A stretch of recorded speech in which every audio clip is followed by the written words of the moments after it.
कहानी की दुनिया में आप लोगों का स्वागत है। तो चलिए बढ़ते हैं आज की कहानी की ओर। आज की कहानी अर्जुन नामक एक ऑटो ड्राइवर की है। कहानी में आगे बढ़ने से पहले अगर आप लोगों ने हमारे चैनल को अभी तक सब्सक्राइब नहीं किया है तो जल्द ही कर लें और बेल आइकन को दबाना ना भूलें। नमस्कार, मेरा नाम अर्जुन है और मैं एक ऑटो ड्राइवर हूँ। दिन हो या रात, जब भी मुझे सवारी मिलती है, जहाँ जाने के लिए कहते हैं, मैं उधर ही जाता हूँ। परंतु एक दिन मेरे साथ ऐसी घटना हुई कि अगर मैं उसको याद भी करता हूँ तो फिर मैं दहल जाता हूँ, क्योंकि वह रात शायद मैं अपनी ज़िंदगी में कभी ना भूल पाऊँगा। लेकिन मैं आज आपको उस दिन का सारा हाल बताऊँगा कि क्या हुआ था मेरे साथ। मैं रोज़ अपने घर से 8:30 या 9 बजे करीबन अपना ऑटो लेकर निकल जाता हूँ। लेकिन मेरे घर में 2 छोटे बच्चे हैं जो स्कूल जाते हैं। उनको तैयार करके नाश्ता करवा कर स्कूल भेजने में मुझे थोड़ा समय लग जाता है। मेरी पत्नी घर पर नहीं रहती, वह कहीं और रहती है। इस वजह से मैं रात को बच्चों की वजह से ही घर जल्दी आ जाता हूँ। रात 9 बजे तक अक्सर मैं घर आ जाता हूँ, पर उस दिन मुझे थोड़ा ज़्यादा रात हो गई थी। सवारी को लेकर थोड़ा दूर जाना था, इस वजह से आते आते मुझे लगभग 10:30 बज रहे होंगे। मैंने सोचा अब कहीं रुकना नहीं है, सीधा घर ही जाना है।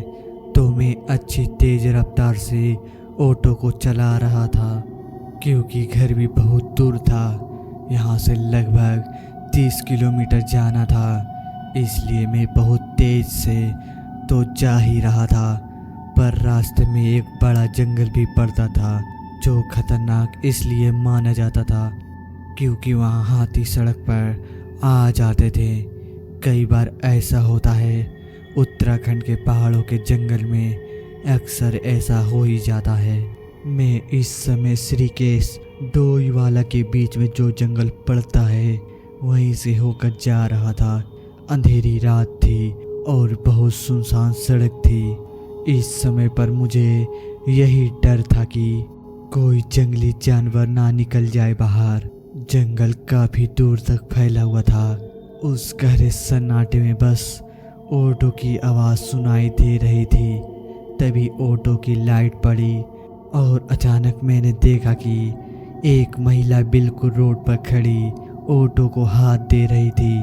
मैंने सोचा कि अंधेरी रात है और यह महिला यहाँ कैसे खड़ी है, लेकिन मेरा मन था कि चाहे कुछ भी हो जाए, लेकिन अब मैं ऑटो नहीं रोकूंगा और किसी भी सवारी को नहीं बैठाऊंगा।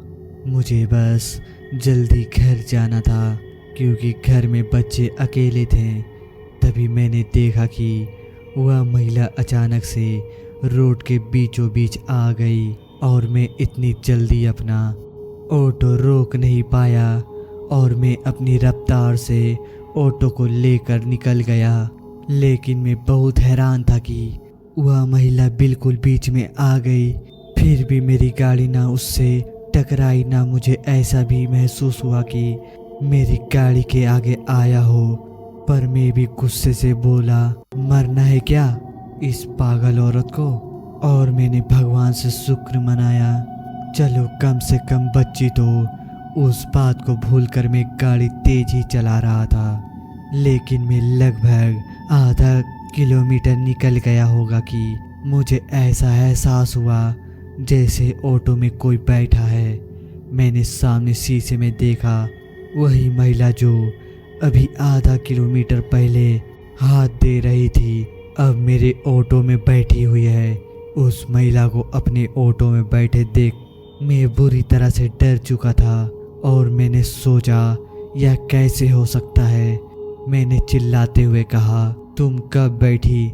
उस महिला ने तुरंत जवाब देते हुए कहा, क्या भैया जी, आपने ही तो गाड़ी रोकी तभी मैं बैठी हूँ। आपने ही तो बैठाया है मुझे, लेकिन मुझे पूरा विश्वास था क्योंकि मैंने तो गाड़ी नहीं रोकी थी और ना ही मैंने इसको बैठने को कहा। तब यह बैठी कैसे, मैं सोच रहा था।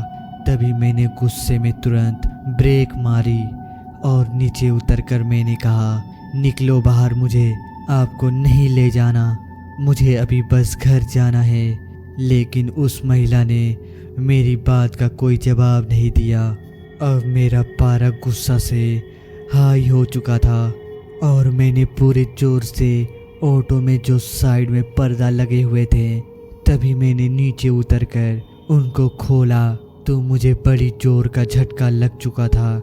मेरी आंखें फटी की फटी रह गई क्योंकि अब वह महिला ऑटो में नहीं थी। मैंने सोचा यह क्या हो रहा है मेरे साथ, यह मुझे कुछ समझ नहीं आ रहा था और अब डर के मारे मेरी हालत तो खराब हो चुकी थी और उस समय मैं बहुत घबरा गया था। मुझे लगा कहीं यह मेरा कोई वहम तो नहीं, पर ऐसा कैसे हो सकता है। मैंने आज शराब भी ज़्यादा नहीं पी रखी थी। वैसे मैं अक्सर ऑटो चलाने के बाद घर आते समय थोड़ा शराब पी लेता हूँ, पर आज मैं ज़्यादा नहीं पी थी क्योंकि मुझे वैसे ही आज बहुत देर हो गई थी। और अब इस घटना के बाद मेरा आज बहुत दिमाग खराब हो चुका था, पर मैं फिर भी किसी तरह गाड़ी में बैठा और गाड़ी को स्टार्ट करने की तुरंत चलने में ही भलाई समझी। अब मैंने सोच लिया था चाहे कुछ भी हो जाए, अब मैं गाड़ी नहीं रोकूंगा। और अब मैं गाड़ी को बहुत तेज स्पीड से भगा रहा था, पर शायद आज मेरी किस्मत खराब थी या फिर होनी को कुछ और ही मंजूर था, क्योंकि यह सब बातें भूलकर मैं अब तेजी से निकलना चाहता था। खैर इतना हादसा हुआ है तो भूलना भी आसान नहीं था, लेकिन मैं फिर भी जल्दी इस जंगल से बाहर निकलना चाह रहा था। लेकिन तभी मुझे ऐसा लगा कि मुझे किसी ने पीछे से पकड़ लिया हो और मैं थोड़ा सहम सा गया और मैंने जैसे ही इस बार पीछे मुड़ा तो मैंने देखा तो अब की बार वही महिला फिर मेरे ऑटो में दिखी, लेकिन इस बार उसका चेहरा बड़ा ही भयानक था और खतरनाक। उसने मेरे गर्दन पर हाथ रखा हुआ था।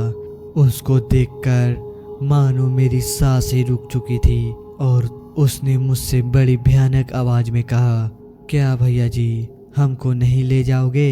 हमको क्यों नहीं ले जा रहे हो? चलो कोई बात नहीं, अब हम ले जाएंगे आपको, हम चलोगे मेरे साथ? उस महिला का इतना ही कहना था। मेरे हलक से आवाज भी नहीं निकल पा रही थी। तभी वह महिला पीछे की तरफ बड़ी जोर से खींचने लगी। यह सब देखकर मैं अपने आप को संभाल नहीं पा रहा था। तभी मुझे ऐसा एहसास हुआ कि मेरी गाड़ी किसी चीज़ से बहुत तेज जाकर टकराई और अभी मेरे आंखों के आगे अंधेरा सा हो गया। और जब मुझे होश आया तो मैं पास के ही जोलीघाट हॉस्पिटल में था। मेरे सर पर 12 टाँके लगे और अंदरूनी चोट भी लगी। मुझे डॉक्टर ने बताया कि मुझे वन विभाग के पुलिसकर्मी यहाँ पर लेकर आए और उन्होंने यह भी बताया कि मेरी हालत बहुत गंभीर थी और मेरा ऑटो एक पेड़ से जा टकराया था। वह मुझे बेहोशी की हालत में हॉस्पिटल लेकर आए थे। अब मैं ठीक हूँ, लेकिन मैं अब उस हादसे के बाद मैं उस रास्ते से जाने में अभी भी बहुत घबराता हूँ।